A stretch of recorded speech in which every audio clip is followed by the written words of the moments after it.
3 sets of yellow eyes rise from the ground, standing like men, but moving like predators. Then comes the sound, a distorted, mocking human laugh echoing from snouts filled with too many teeth. 2 encounters, 5 lives changed forever. What are these things hunting us in our own backyards? I'm Carol Ann. Welcome to the InBetween.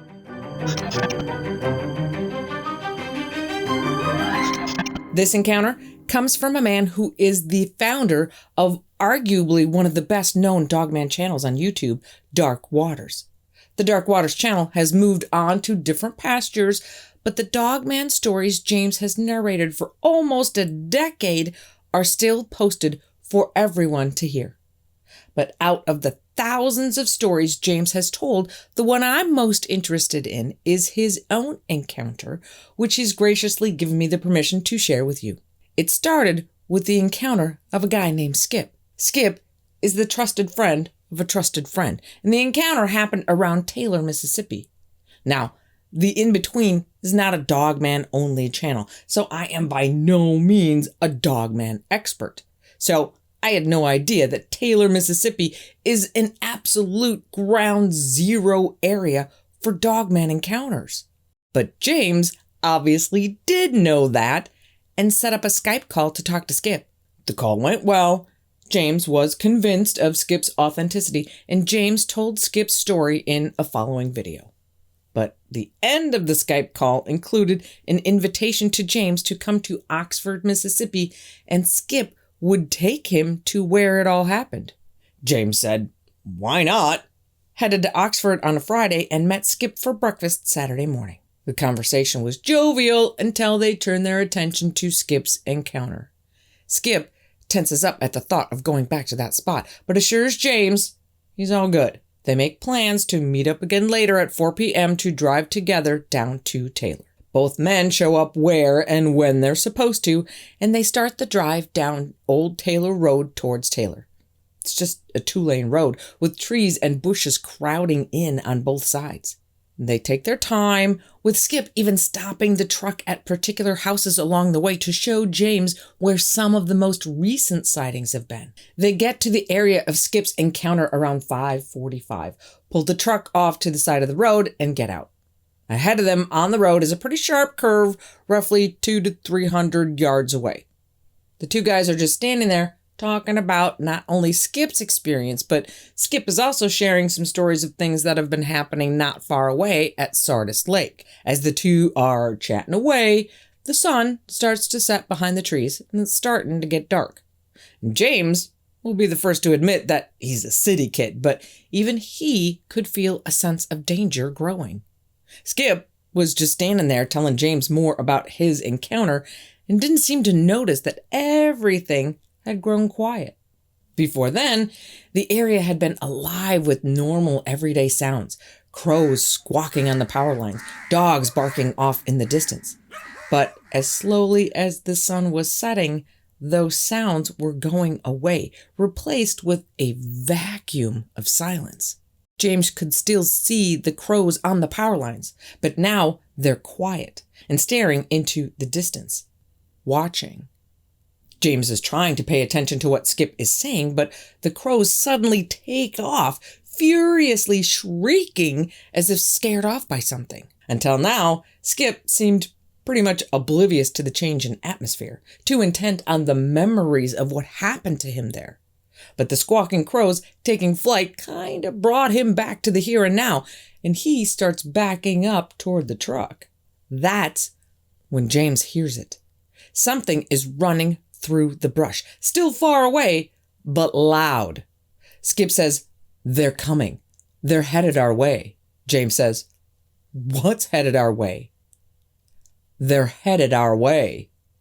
Skip wastes no time and starts walking back toward the truck as whatever that sound is gets louder and louder. Whatever is crashing through the woods sounds like 4 or 5 400-pound NFL offensive linemen running through and over anything in their path. They're still pretty far off, but they're closing in fast.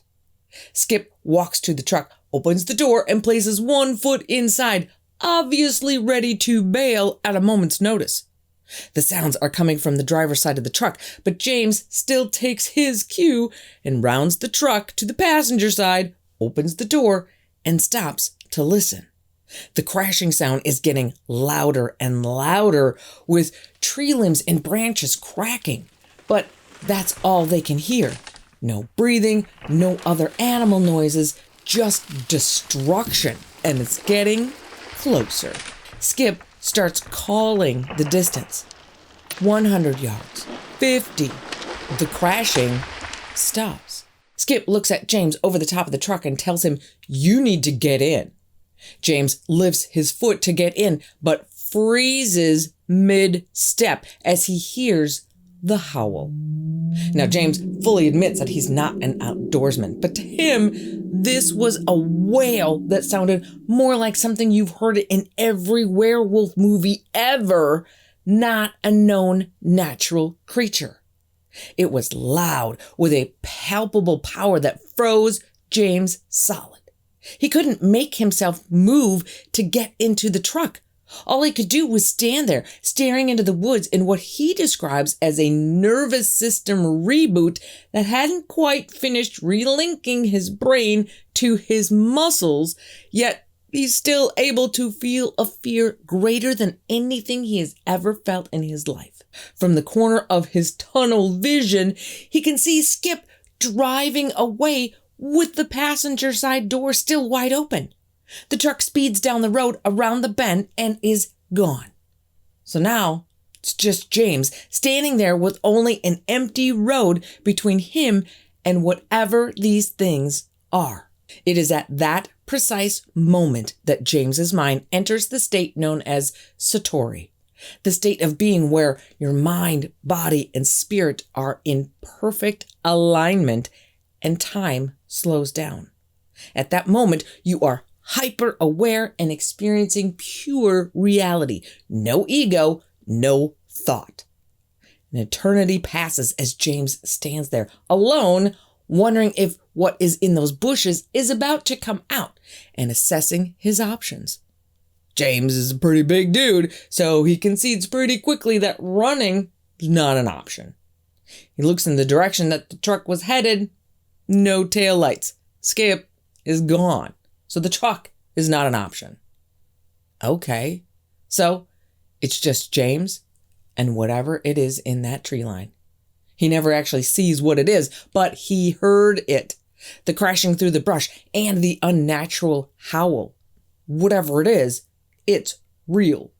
So he does the only thing he can think to do with the only weapon he has. He plants his feet and raises his fist. It may sound pretty silly, getting ready to punch a dogman in the face, but just ask yourself, what would you do? Another eternity seems to tick by when James hears the screech of truck tires in the distance. Thank you, Jesus. Skip has obviously figured out that James is not in the truck. He hears more screeching as the truck turns itself around in the road. He hears the engine rev up as the truck comes back around the bend at full speed, its headlights lighting up the tree line as it makes the curve.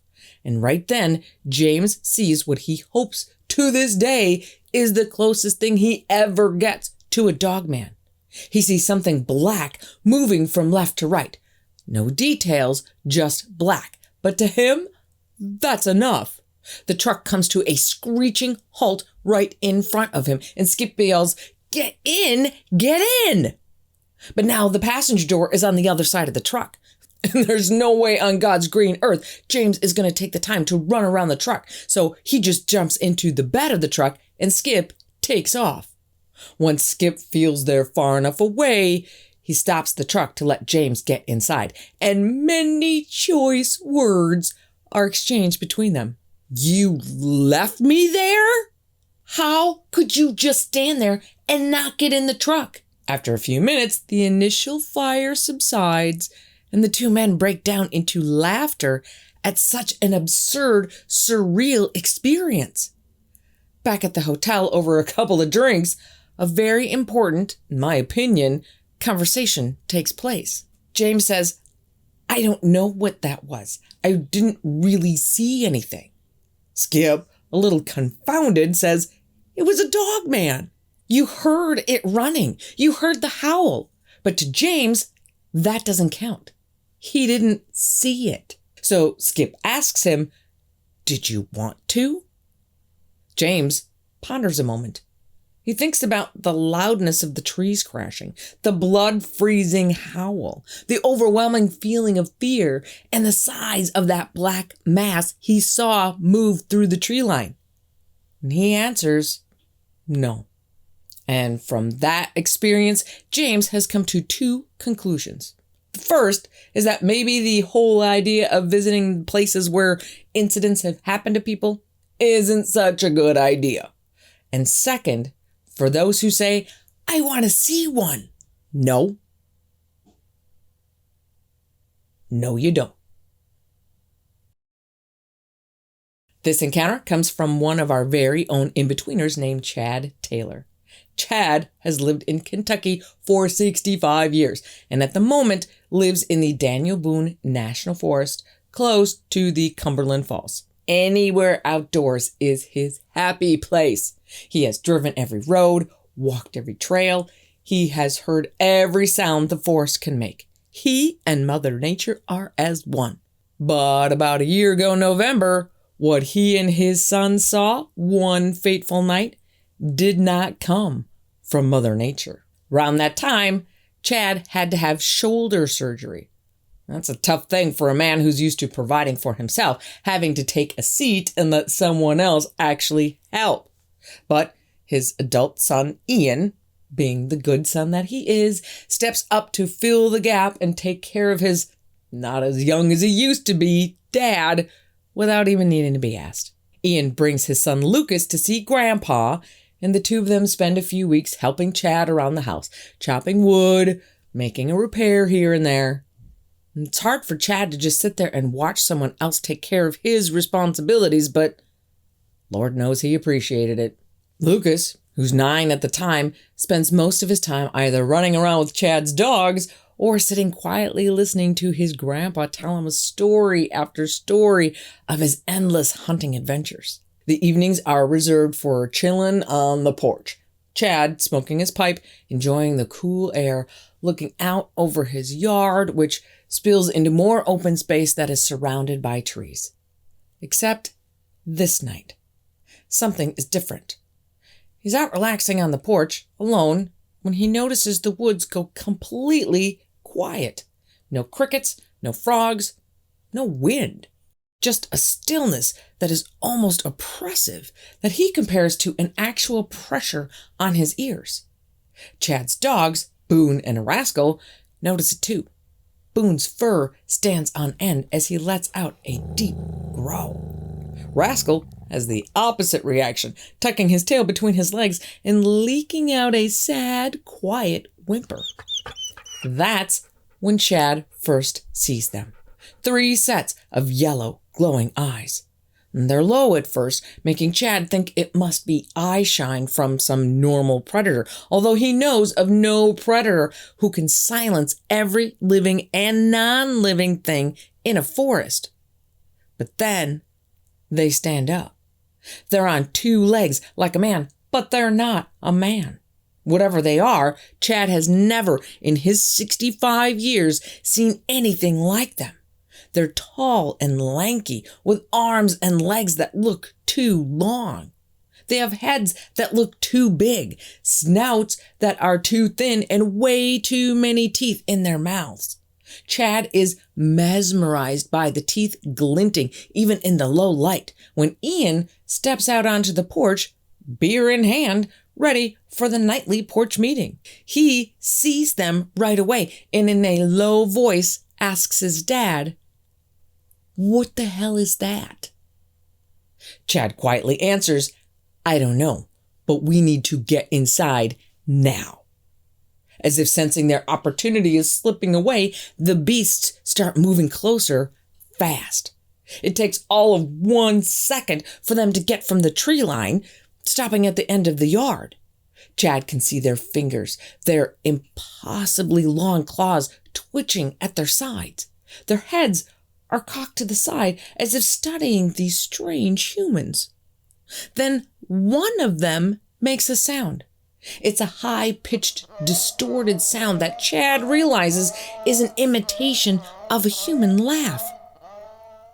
"That's it.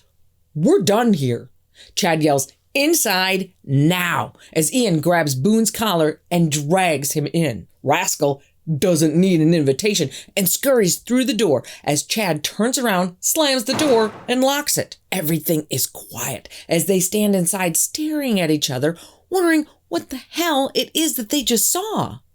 The silence lasts for about a hot minute before they start hearing scratching, claws dragging across the outside of the house, and a low, guttural clicking noise that sounds like they're actually talking to each other.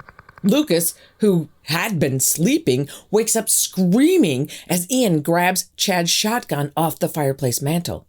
Chad grabs his rifle and, ignoring the searing pain, lifts it to his shoulder, ready to take out anything that decides to come in. The clicking and the clawing stops, but is replaced with a low, raspy, mocking voice hissing, "Let us in." Chad's eyes scanning the room, waiting for the next move, lock onto movement as his blood runs cold. There's a face at the window. A long-snouted, unnatural face pressed against the glass, fogging it with its teeth. Its empty yellow eyes locked on Chad. But then Chad sees more movement at another window, and then another. All three of these things are watching the Taylor boys from different windows, tapping on the glass as if taunting them into action. But they don't break in. They just watch as Chad is trying to do the mental calculations in his head as to how the two of them inside are going to fight the three of them outside. They vanish. No sound, no movement, just poof, gone. When morning light comes, Chad and Ian cautiously step out onto the porch. Sure enough, there are claw marks in the porch wood. Deep gouges that, if nothing else, serve as proof that what they saw was not their imagination. They weren't dreaming and they weren't going crazy. They actually saw real monsters. Ian and Lucas packed their things that afternoon, with Ian telling Chad, "I'm sorry, Dad, but I'm never bringing Lucas back here again." And who could blame him? Actually, I'm pretty sure Chad doesn't want them to come back. Because every night, as Chad sits out on his porch smoking his pipe, he can feel them watching. He can feel them waiting. And he knows that one night, they won't stop at the windows. They'll find a way inside. So I don't know if the vanishing Dogman from the last story just disappeared off into the night or actually vanished into a puff of smoke. But the wisping out of existence sure sounds like the same kind of weirdness that's described in Matt Emsh's Dogman encounter. If you haven't seen that one yet, or even if you have, and you want yet another terrifying tale to keep you awake tonight, click right here. Just know, I warned you. Be careful out there. And I will see you here again on the In-Between.